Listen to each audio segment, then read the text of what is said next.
how do you set up a sales system that's optimized for success? I talk to a lot of founders and they're like, oh, well, if I hire a salesperson, I'm just go and sell. Like that's what I pay a salesperson to do. It's actually really not that simple. The way that a founder sells is mostly not replicable. What's so important about a CRM system? It allows you to centrally track everything that's going on. You've got a particular deal, Joe Blog's organization. There might be 4 people in that business that you're talking to. There's emails going all over the place. That there needs to be a central place to record that. The beautiful thing about a CRM too is you can see deal stages of a pipeline that something's progressing in and deal dollar value. There's just lots and lots of layers to it, but in a really simple sense. It contextualizes everything on one dashboard so you can see realistically what type of revenues can you expect coming up. I know you're watching this video, but real quick, please guys, please make sure you take the time to like, share, and subscribe. Go and hit the subscribe button so we can keep giving you guys content, so you guys can be notified as soon as we drop some news and information that's really gonna help you. And then another thing, guys, and by the way, subscribing, it doesn't cost any money, nothing, no dollars, just go in there, hit the subscribe button. Again, Spotify, make sure you download our episodes on Spotify. We are exclusive to Spotify because we are getting that deal. Welcome back to the Rubasha Family Podcast. Now, guys, I have a very special episode for you. Sitting in front of me, I have the founder of Sales Solution, Pete. You know, you have had a fantastic journey. And when I say that, I'm speaking from an outsider perspective, you know. So I want to get the story behind what made you come up with this imagination to create your business, and how are you solving problems?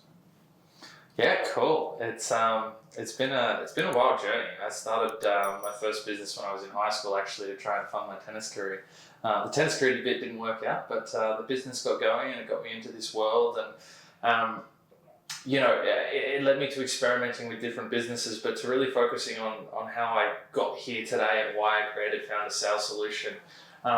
It comes back on my own journey as an entrepreneur, trying to figure out how to grow businesses and going deep on the sales side. Every business that I've built, I've been involved in the sales part of it. And then I went really deep when I became a first sales hire at a tech startup. You know, I knew sales, I was good at sales, but being a first sales hire is a very different experience to being sales hire 5 or 10, or, you know, working in an organization that has established processes and it's like, execute this and, you know, you get this result. It's like figuring that out while you're doing sales. And it was quite challenging. Like, it took us longer than it really should have to get the level of sales volume that we needed, because I was good at sales, but B2B sales, and particularly selling into corporates, and extracting the essence of what our value was from the founder and putting that into a way that me as the non-founder could actually sell and, you know, produce revenue on a consistent basis. That whole process was much more painful for me than it probably should have been. Thankfully, I got some great sales mentors and things around me, and you know, we were able to build the first, you know, foundational $1 million of revenue and get things moving from there. But having lived through that experience, you know, I've been a founder as well. I've raised capital as a founder and done that sort of thing, and been a first sales hire, and having lived that, I know what it's like to be a founder. I know the challenges with that. And I also know that tension of being that first sales hire, right? And when you set things up successfully for a sales function from scratch, it really changes the game, right? It can be a point in business that so many business owners get stuck at. You know, they hire a salesperson, doesn't work out. I actually recently been speaking to someone who's hired 15 salespeople and one of them's worked out. Like, the time, energy, cost, you know, missed opportunity, lack of potential scale in that business because of that core problem, that phase of business they move through. You know, that's put a cap on that business, right? Like, and so, yeah, I guess I'm on a bit of a mission to help solve that problem and, you know, really make a difference in founders' lives monetarily, but also, you know, to reconnect them with what's important in their business. Anyway, much more I can go into in detail there, but that hopefully gives you a bit of a high level of where I've come to. Yeah, so let me ask you, how do you set up that sales system? How do you set up a sales system that's optimized for success? Because I think that's a great way you put it. Like, when you were the first sales hire, I'm also interested in your mindset there. But how do you extrapolate the value, you know, and the essence of what they do in a way that you can communicate that to someone, and you're not the founder, you know? So I'm interested to learn about the system on how people can do that, and also your mindset into how you did do that. How did you guys do that as a sales hire, you know? Yeah. Yeah, so I think okay, so I've got a bit of a structure that I use. It's called the Sales Hire Readiness Framework. It's actually created by the Justify Talent Group, so I leverage their structure there. But the founder James and I work closely because we really both look at how to get through this phase in a really similar way. So I'll talk to that structure in a moment. But how do you actually extract it from the founder? And the thing that I think is really interesting, I talk to a lot of founders and they're like, oh well, if I hire a salesperson, they just go and sell, right? Like that's what I pay a salesperson to do. It's not quite that simple. It's actually really not that simple. So what I mean by that is the way that a founder sells, I like to say, is mostly not replicable, right? Which is a little bit scary and confronting. It's like, well, hold on, I can sell it and I'm not a salesperson. Why can't I just hire a salesperson who's a professional and get them to sell it? It's like there is a certain passion, energy, market understanding that founders have because it's their baby. You know, they've produced it. Even if a salesperson has equity like I did, you know, ownership in the company, it's still not the thing that you birthed from scratch, right? And so there's a certain vibe that comes along with that that allows founders to sell when if somebody else said the exact same words, they might not actually be able to.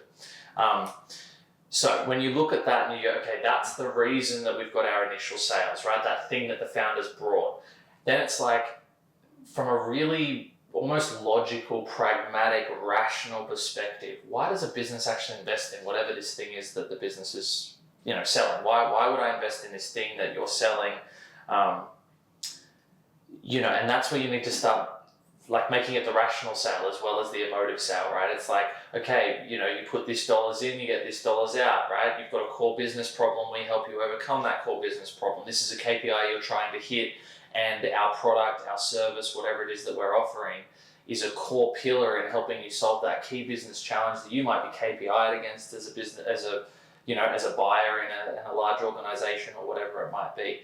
And so when you start bringing kind of more of that rational, pragmatic side out and put it into not just a sales process, but put a sales process with a sales methodology wrapped around it. That's a whole other kind of conversation, the difference between sales process and sales methodology, but extracting those things are really important from the conversations that the founders had into a way that somebody else can kind of have that conversation, if that makes sense. So, like, what does it look like to work with you? Is that you coming in, like, for example, if I'm a founder and I'm looking to, start cold calling or having a salesperson start cold calling, how does that look like? Is that now, you helping with the systems on training the sales team? Like, how can we do it in a way? Because I feel it's an important job, and you're right? Like, if I'm getting someone to cold call for me, I want them to have, not in a way that they're trying to force the sale, but no, like, call that person because we can help them and we have a solution to solve, and they're the ones that it is. So it's an intriguing balance on how do you, like, I'm intrigued, like, for people who do want to work with you and who are watching this and are like, yeah, like, it's true, right? I do want to set up a system for the long term, because it's not just about short term. How can we have this? So yeah, how does it look like? Yeah, so it's interesting. The first thing you go to is get someone sell, like cold calling, right? What I do is I take a step back from that and I say, is actually cold calling the right step for you, right? Like, what do you, okay, so how someone works with me, I normally run a sales engine strategy process, right? So what are you doing in revenue, right? I'll give you an example of one of my clients. When I met with them, they said they were doing $1.5 million a year in revenue, right? And the founder said to me, Pete, I really want to get us to $2.5 million in revenue. I said, great, let's build a strategy for that, because if we just start doing stuff and hope we hit 2.5 mil, it might not actually be the right stuff. So what's the strategy? What are the inputs, right? We've done a little bit of cold calling experimenting in that business, but mostly we've been leveraging events and founder network and team network and industry partners, and that's what's been bringing in all of our leads, and it's been much more effective than cold calling, right? We did do some experimenting with that because it was a part of the process, right? So first of all, it's like, where are we going from a revenue perspective, but also, like, this is, I guess, my personal brand here and the brand of Founder Sales Solution is we don't just get you to the revenue milestone, we think about what's actually important to you as a founder, right? Like, you're bothering to invest in this growth. It's, you're putting hard time, effort, and money into this growth. Why? Like, why? And so I said this to this founder, and he said to me, Pete, I want to go from 5 days a week in this business down to 2 because there's an AI business that I want to start, and I really want to, like, go deep in it. I need 3 days a week to work on that, So that's my strategy. So I said, great, we'll hit the $2.5 million revenue mark at a slower pace, but we can pull you out of the business slowly. But what you're going to need to do is hire in a salesperson once we put these things in place. And that's what, this is the plan, right?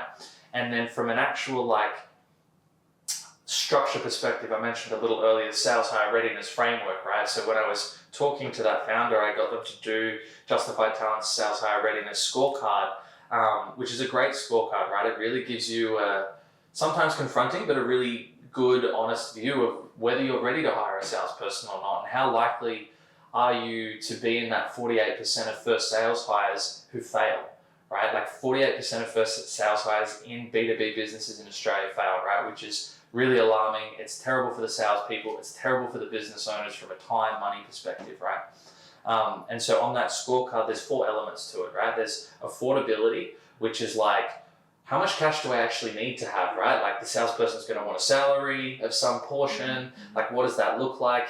How much do we have to have cash at bank so that we actually are okay to give them a proper crack at this?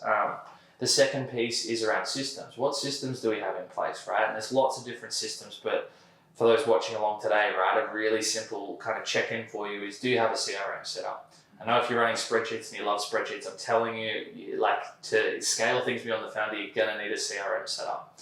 Why? What's so important about a CRM system? Actually ask you a question.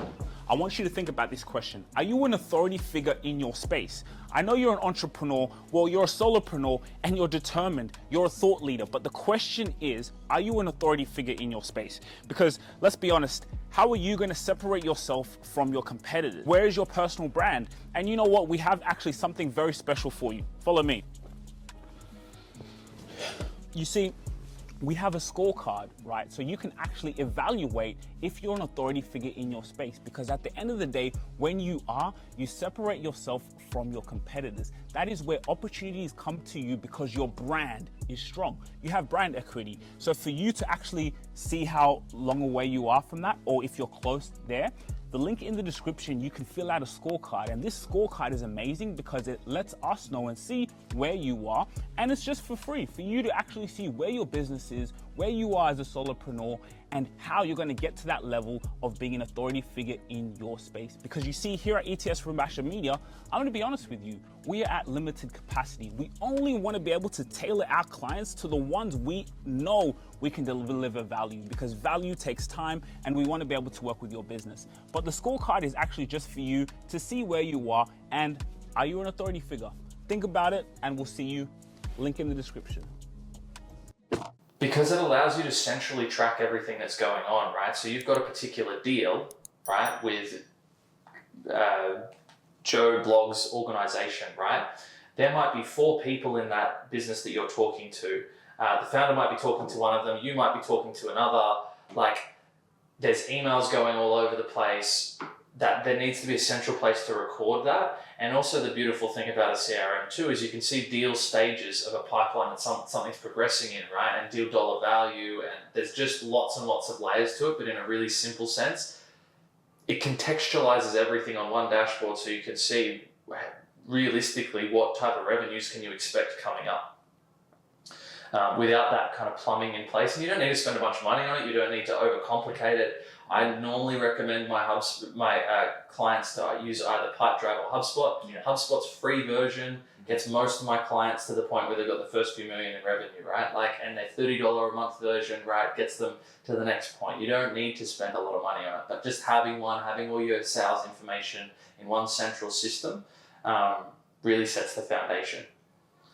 From a process side, the other 2 things that you want to have, which is included and represented in the CRM, right, is the sales process, right? So, we have our initial call, then, maybe we do a demonstration, then we have some negotiations and send a proposal, and then we have a closed deal, right? That's a sales process. A sales methodology, which often a lot of people hear and get confused about. They're like, oh, I've got a sales methodology. It's like, no, you've got what I just spoke about, which is a sales process. A sales methodology is how you score each individual opportunity, right? There's lots of sales methodologies out there, but the most simple form is BET, right? Which is a really easy acronym for anybody watching along. You can have a Google, look it up. Budget, like what is the budget of this person, right?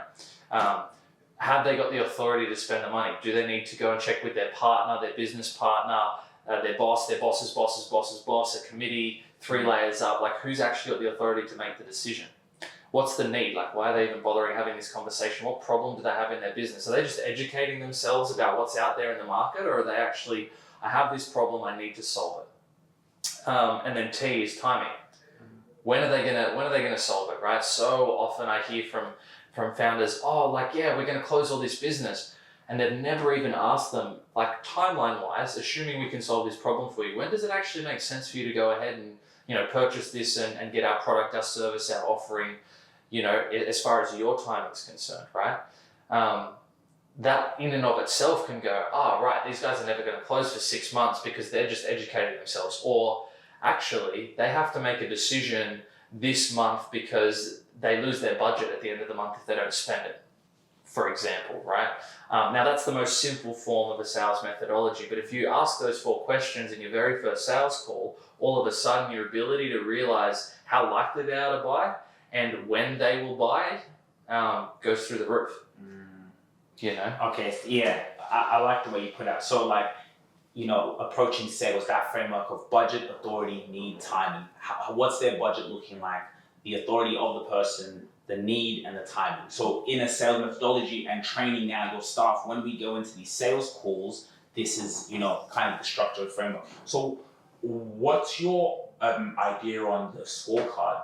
So do you have a scorecard that also the people who are watching will link in the description? Yeah, the Sales Hire Readiness Scorecard. Yeah, it's linked on my website. It's by the Justified Talent Group. You can do it. It's free. It takes 5 minutes, quick as. And so the elements I was talking through there, we have affordability. We have systems, which I just spoke about, 3 core systems there: CRM, sales process, and sales methodology.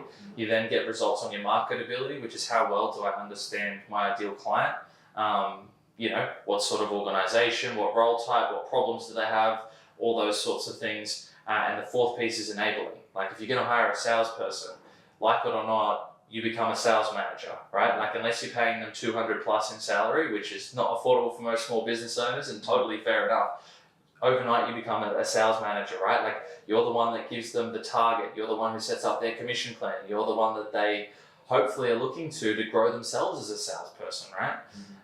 If you think about why people get into sales, they're literally getting themselves a career in growth of your business, growth of their income in commissions. And because they're so growth minded, often they really want to take their sales skills to the next level, right? So if you're providing that, it again fits into that enabling piece. So I hope that rounds out the picture of the Sales Hire Readiness Framework. You can hop on, do the tests. I do debriefs of your results of that so you can see what you need and all that sort of thing. So. Yeah, and after I'll get the link so I can just put it in the show. Perfect. But what are your thoughts? I think before I go on to my next question, because I think things keep coming up, but what are your thoughts on that as a sales approach in getting people to fill out a scorecard or an assessment? Because I have the same thing. I do it through Score app, right? Where it's like they fill out. Yeah. And when I saw it, I think it's genius because I'm like, I don't know, it kind of gives you the data. It looks at how you can actually help that person. So what are your thoughts with the, like, let's say this structure? Of course, this is like you get that sales call,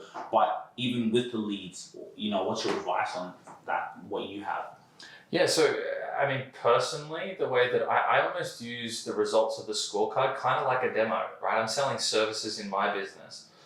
So if you're selling services, it's a really good way to contextualize your conversation. It's one thing for them to go, I've got this challenge, right? If you're able to go, you've got that challenge, and you self-assess where you're at. Like, sometimes I come back and people are like all over their self-assessment. They're killing it. It's like, maybe it doesn't make sense for us to work together, right? Like, it's a great qualifier out. If you're already all over that, then you probably don't need to invest in me, right? If not, it's really clear, okay, great, you've got plenty of cash in the bank, your sales systems are all over it, you really understand your target market, but you as a founder do not want to be a sales manager. Great, that's the thing we need to do. We get in myself as a fractional sales manager? What do we do that's specific and customized to solving your business challenge? It just allows both people, the seller and the person potentially buying, to get really clear on, is there value in us working together? It's not a pushy, you just got to buy my thing, it's like, puts all the cards on the table. That's fascinating. And then I also want to go, before we wrap up, to that point where you said when I think of sales, exactly, I think of cold calling, right? Or, let's say LinkedIn, but let's say I think of cold calling, cold emailing. So and I know every situation has its own, assessment, but what does that look like in terms of, like you said, events, workshops? Is that like maybe me hiring salespeople and it's like we host a weekly workshop, a live event, and then now so that your salesperson you're hiring is doing the weekly, let's say, workshops on podcasting or personal branding. So is that how like you help in terms of, because I think that's a very intriguing point. Yeah, so I think what you're tapping on there is a little bit of like the sales and marketing spectrum, right? Mm-hmm. So for business to consumer selling, typically you'll lead with marketing, right? Because the dollar value in picking up and cold calling or doing cold outreach is very expensive. You need a systemized process for bringing in people who are interested to buy, right? And so in those businesses, you don't actually need cold calling because they're getting the leads coming in, and then the salesperson's there to answer final questions, do up customized proposals, quotes, all of those sorts of things, and close out the deal.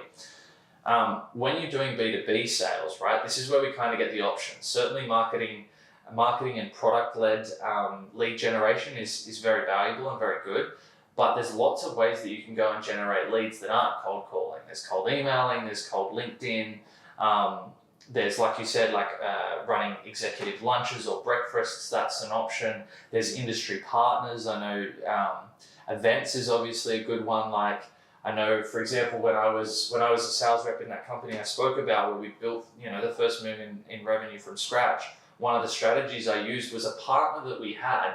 They put on these massive events. Now we didn't even have the budget to have a stand at one of the, a booth at one of those events. So I hopped on the plane and went to their event in every state and networked my way through and met a bunch of people, and filled up my pipeline with leads that I just sat down and had lunch with, right? Because I knew that's where my ideal clients were hanging out. I mean, currently in this business, yes, I did a bunch of cold outreach when I got started, some to people in my network, but also, cold outreach as well. And now I do a lot of networking events, right? And I talk to other business owners who have got challenges because I know they're hanging out at those networking events, right? So the spectrum of lead generation is really quite broad, and some of them sort of fit into marketing, some fit into sales, and some fit in a hybrid marketing sales, give it a go, right? And so there's not one way, and picking which makes the most sense for your business, your audience, and like the culture of who you are, that all needs to, I think, be taken into account to make the best decision on which is the first thing or the next thing that you invest in to go to the next level in revenue growth. Yeah, well, powerful. And it's true, like even we met at a networking event, right? That's why we're sitting here recording this podcast interview. And again, before we wrap up, also, what are your thoughts on like the personal branding side and then the sales as well? Because I think that's also a good mix when, let's say you're doing sales, you're networking, speaking to people, but then like the brand is also very strong and also attracts people. So what are your thoughts on that as well? I've got a bit of a theory when it comes to building a B2B based business, right? This is my area of specialization. I get B2C, but B2B is kind of where I've gone really deep, right? In a B2B business, you can start the business with next to no marketing, right? It's ideal if you've got a website, a half decent LinkedIn profile, but you can go out there to your network, you can reach out to people on LinkedIn, old contacts, ask, go networking, etc. Find your initial customers that way, right? The way that branding and personal branding, that's a whole, they're a different spectrum here. But the reason I bring this up is it's like I often encourage my clients who are like, I'll just throw a bunch of money at marketing. Until you've actually made a couple of sales, until you've actually got those first handful, it's like you may not even have the information you need to do effective marketing, right? So I look at it as go out there and do the sales-led kind of approach, bring in your foundation of revenue. Maybe it's 100 grand, maybe it's 500 grand.